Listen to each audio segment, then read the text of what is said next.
তখন পুরো মানুষটা ক্যারেক্টার হয়ে উঠবে। কারণ মহান অভিনেতারা শুধু কথা বলেন না, তাদের উপস্থিতিটাই একটা গল্প বলে। আর সেই নীরব গল্পের ভাষাই হচ্ছে ভয়েস অ্যান্ড বডি ল্যাঙ্গুয়েজ।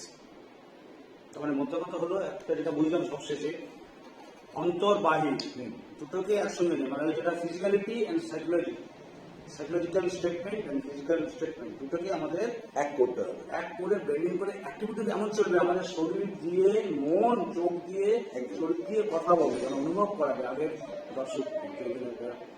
আসলে অভিনয়টা অভিনয় নয়, অভিনয়টা ন্যাচারাল ব্যাপার, একটা ফিলিংস। আর ফিলিংস আমরা কানেক্ট করছি।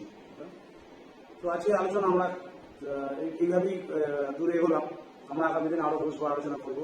অমিত অ্যান্ড পিকেডি, আমি সরি পিকেডি, নাম্বার একটা বড় আমার, আমরা একেডি পিকেডি পিকেডি পিকেডি চ্যানেলটা হয়ে যাবে একেডি পিকেডি, ভালো একেডি পিকেডি, সুন্দর নামটা ভাবছিলাম লোকটা, আমাদের একটা যৌথ নাম দিলে কেমন না, একেডি পিকেডি ইউটিউব চ্যানেল আমরা তৈরি করতে চলেছি, আমাদের পেজ তৈরি করতে চলেছি।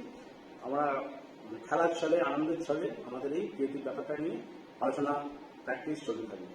ধন্যবাদ সকলকে। From AKD, from PKD, see out.